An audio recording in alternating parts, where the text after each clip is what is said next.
Sejumlah nama mencuat ke publik akan mengisi kursi menteri di Kabinet Prabowo Gibran.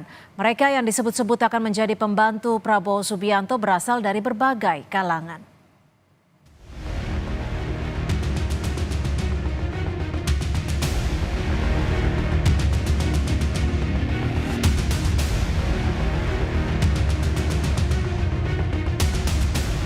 Menjelang pelantikan Prabowo Subianto sebagai Presiden RI pada 20 Oktober 2024 mendatang, siapa saja yang akan mengisi kursi menteri nampaknya masih menjadi sorotan banyak pihak. Sejumlah nama sempat mencuat, namun belum diketahui pasti siapa yang akan dipilih Prabowo untuk membantunya di kabinet yang baru. Yang santer didengar akan menjadi salah satu Menko pada kabinet Prabowo Gibran, yakni Ketua Umum Partai Demokrat Agus Harimurti Yudhoyono. Menanggapi isu yang beredar, AHY bilang itu adalah hak Presiden terpilih Prabowo Subianto. Dirinya yakin Prabowo akan menempatkan orang-orang yang tepat sesuai dengan kapasitasnya untuk menuntaskan visi misi Presiden terpilih selama 5 tahun ke depan. Kami tentu memiliki keyakinan bahwa beliau juga akan menempatkan orang-orang pada posisi yang tepat sesuai dengan kapasitas dan juga bisa membantu beliau mencapai target-target pemerintahan 5 tahun ke depan sehingga visi misi beliau bisa tercapai dengan baik. Terkait nama yang beredar, juru bicara Prabowo Subianto Daniel Anzar Simanjuntak menyatakan, saat ini Prabowo Subianto telah melakukan profiling terhadap nama-nama di kalangan Kabinet Indonesia Maju serta sejumlah nama yang diajukan oleh partai koalisi. Namun nantinya yang akan dipilih adalah mereka yang mampu mengakselerasi dan melaksanakan program Prabowo sebagai presiden. Prabowo di kabinet nanti adalah orang-orang yang mampu mengakselerasi dan menerjemahkan serta melaksanakan program serta visi misi Pak Prabowo sebagai presiden dan memenuhi semua janji politik Pak Prabowo ketika berkampanye pada periode yang lalu. Pak Prabowo sudah melakukan profiling terutama di kalangan internal kabinet pada hari ini. Juga profiling tentu terkait dengan nama-nama yang diajukan oleh partai politik koalisi. Jumlah kementerian serta nama-nama menteri di Kabinet Prabowo Subianto rencananya akan diumumkan 1 hari setelah Prabowo dilantik sebagai presiden yang ke-8. Direktur Eksekutif Trias Politika Strategis Agung Baskoro bilang dibutuhkan banyak perhitungan dan matriks yang luas untuk menentukan seorang menteri dalam kabinet pemerintahan. Matriksnya itu ada banyak, Mas. Apakah dia mewakili ormas, apakah dia mewakili kepentingan, apakah dia mewakili suku, agama, ras. Jadi tidak hanya ansih dia profesional kemudian itu selesai, tidak. Oke. Kabinet itu melibatkan banyak matriks elektoral, matriks teknokratik, politik yang Sejumlah nama mencuat sebagai bakal menteri dalam kabinet pemerintahan Prabowo Gibran.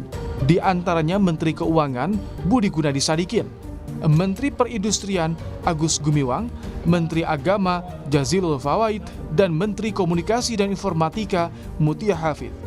Namun demikian, belum dapat dikonfirmasi apakah nama-nama ini benar akan menduduki kursi menteri di kabinet Prabowo Gibran. Tim Liputan, Kompas TV.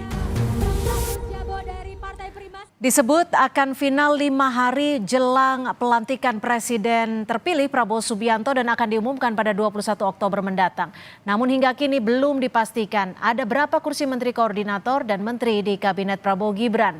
Lalu siapakah yang diprediksi akan mengisi kursi Menteri Koordinator?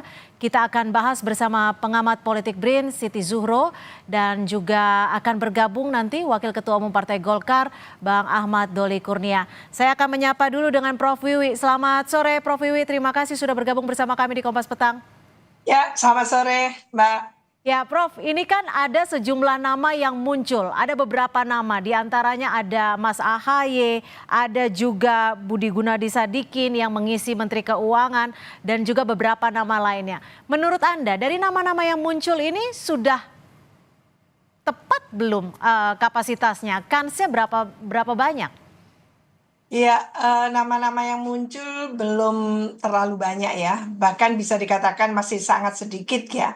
Jadi kita belum tahu secara keseluruhan, mungkin yang disebut ini masih tidak sampai 5% kan, katakan seperti itu. Sehingga dengan zakon kabinet yang ingin ya diwujudkan oleh Pak Prabowo ini kan paling kurang zakon kabinet yang merepresentasikan baik itu keahlian nantinya, profesionalitasnya, loyalitasnya, integritasnya, dan juga perwakilan dari partai politik gitu ya, ormas, perwakilan dari berbagai tentunya ya elemen-elemen yang ada di negara kita ini, komunitas-komunitas dan mungkin ormas dan sebagainya. Jadi banyak pertimbangan yang akan dilakukan oleh Pak Prabowo karena ini betul-betul berkaitan langsung dengan fokus Pak Prabowo untuk membawa Indonesia itu menyongsong 2045.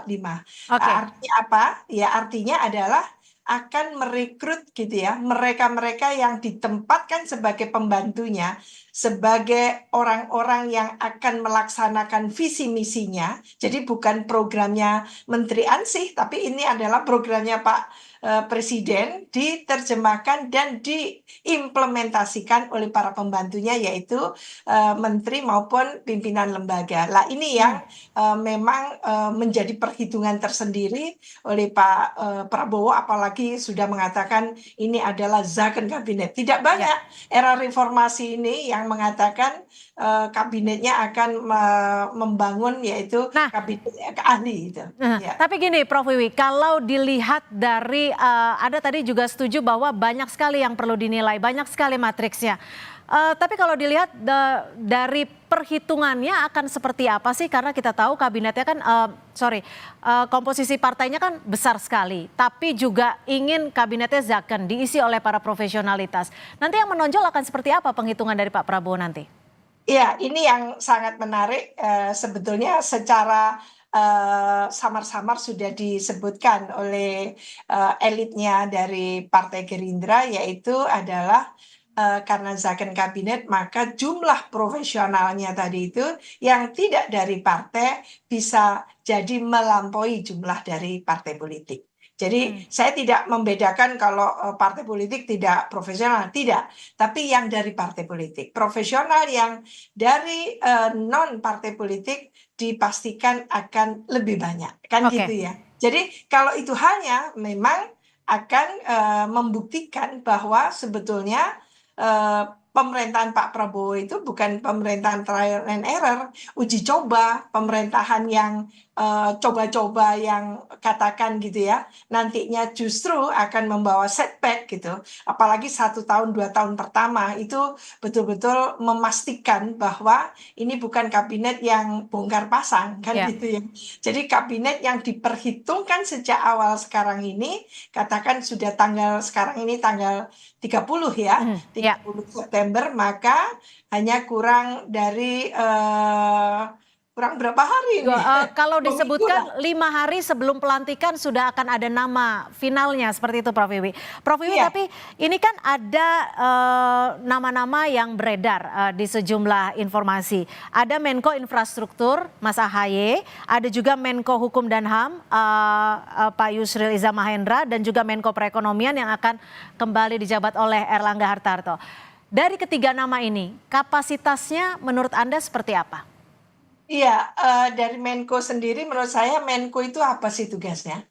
Menko itu, ini yang harus dipahamkan ke masyarakat ya. Menko itu apa bedanya dengan menteri itu sendiri?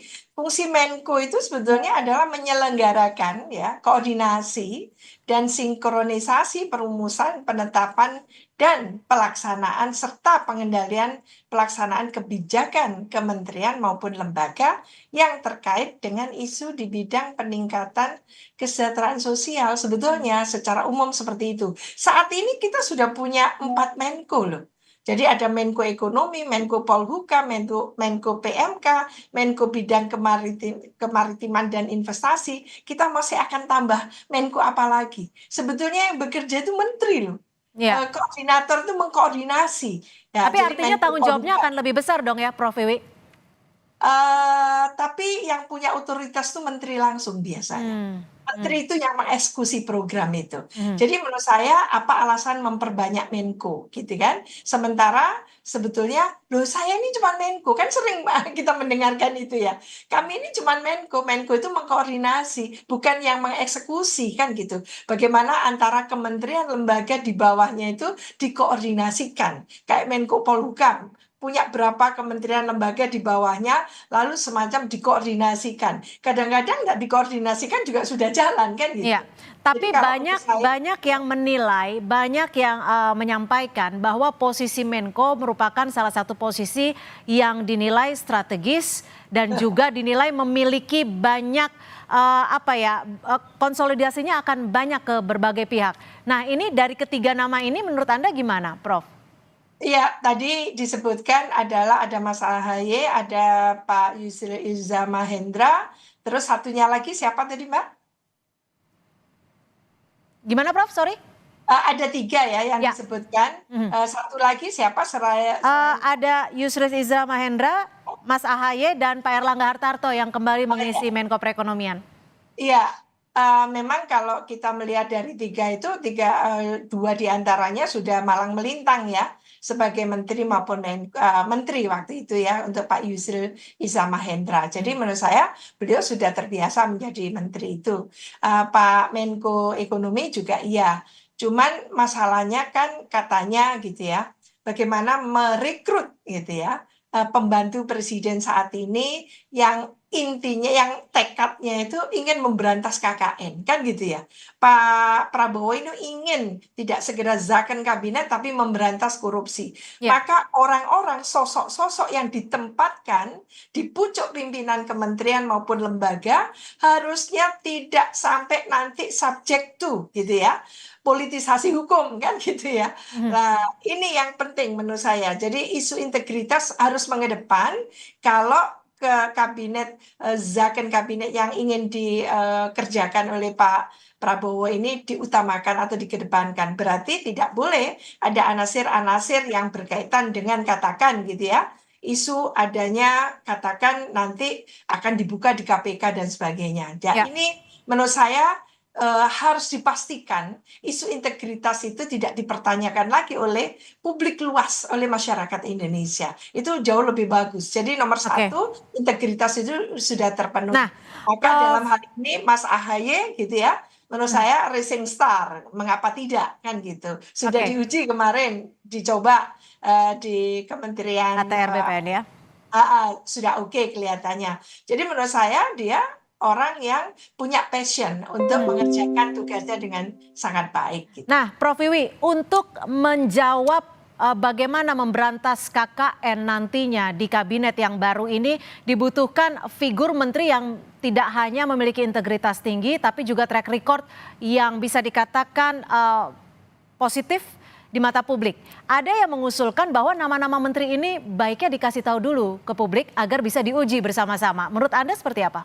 Saya setuju sekali karena bagaimanapun juga presiden ini dipilih oleh rakyat langsung. Dari rakyat, oleh rakyat, untuk rakyat. Maka rakyat dipayungi oleh Undang-Undang KIP, Keterbukaan Informasi Publik, pastinya dia juga punya gitu ya satu hak untuk mengakses informasi itu, mendapatkan informasi itu. Artinya apa? Ini harus diyakinkan masyarakat itu well informed, mendapatkan informasi yang memadai tentang bagaimana bangunan dari kabinet yang akan katakan nanti bekerja untuk 5 tahun ke depan. Jadi menurut saya inilah pembelajaran keterbukaan gitu ya, sekaligus public accountability dari Pak Prabowo sebagai presiden terpilih dalam hal ini menyampaikan kepada masyarakat bahwa tidak ada dusta di situ, bahwa memang presiden dalam hal ini betul-betul ingin gitu ya membangun